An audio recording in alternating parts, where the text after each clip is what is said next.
Ciao ragazzi, ed eccoci qua con questa terza parte del tutorial sulla fase acustica. Nell'ultimo ci siamo lasciati con questa domanda: ma in quale misura si può agire via analogico col crossover e quando col delay attraverso la funzione, voglio dire, diciamo di tipo elettronico, per cercare di regolare questa fase.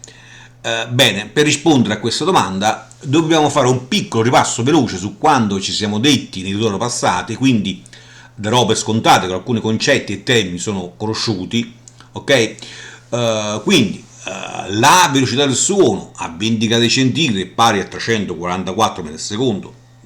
Apro e chiudo la parentesi. Dobbiamo fare dei piccoli calcoli semplici, quindi non vi spaventate, per cercare di mettere a fuoco la problematica, ok? Dicevo, la velocità del suono a 20 gradi centigradi è pari a 344 metri al secondo e volendo usare l'unità di misura più consona in acustica, cioè ovvero il millisecondo, il suono ogni millisecondo percorre 0,344 metri in centimetri 34,4. Ora, volendo usare ad esempio un filtro di secondo ordine, ovvero con un'attenuazione di 12 dB per ottava, lo sfasamento massimo indotto da questo è pari a 180 gradi, come ben sappiamo, che corrisponde ovviamente a mezzo ciclo della frequenza presa in esame. Un ciclo completo è 360 gradi, diviso 2 appunto 180 gradi, ok? Quindi se prendessimo in esame un taglio proprio a 2000 Hz, ok? La cui lunghezza d'onda di detta frequenza è pari a C su F, come ben sappiamo, quindi questa è lunga 17,2, ma con uno sfasamento di 180 gradi, come abbiamo visto, che vale mezzo ciclo, ok, dobbiamo avere 17,2 diviso 2, quindi 8 cm e 6, come se avessimo spostato la sergente di 8 cm e 6 adottando questo tipo di filtro. Non poco, direi, ok? Ma cambiamo approccio per cercare di addentrarci nel merito. Ritorniamo al nostro beneamato segnale, il cui periodo di sviluppo è pari a 1 su F, cioè l'inverso della frequenza. Nel caso preso in esame che abbiamo di 2000 Hz, quindi 1 su 2000, il che ci porta ad avere un periodo la cui durata è pari a 0,005 secondi, ovvero 0,5 millisecondi.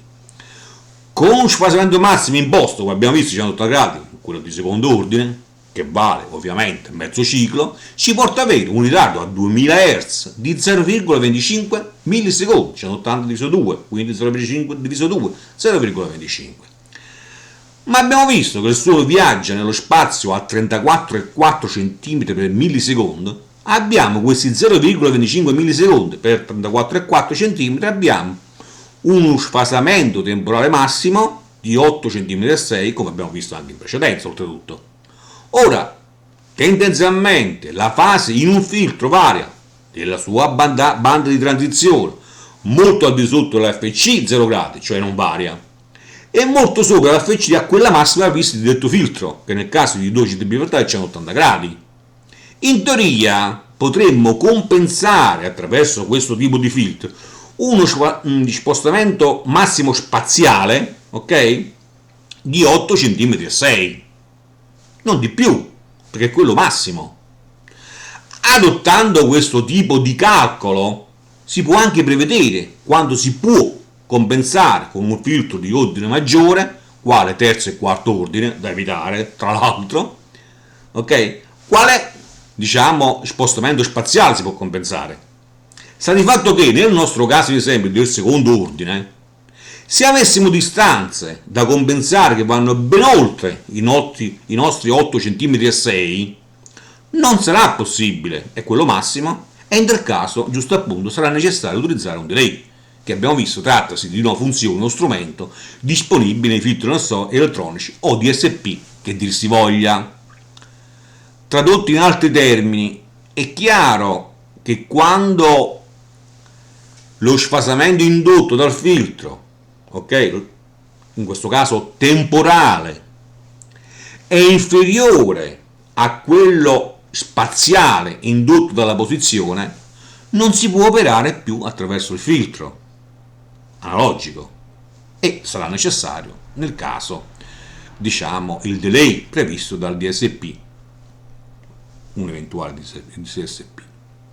Non a caso nel Pro, negli impianti Pro, dove sistemi di altoparlanti vanno ben oltre il centimetro, ben oltre il metro, in quel caso è inutile, è impossibile operare attraverso un crossover, diciamo, analogico, cioè cercare di compensare la fase attraverso questo.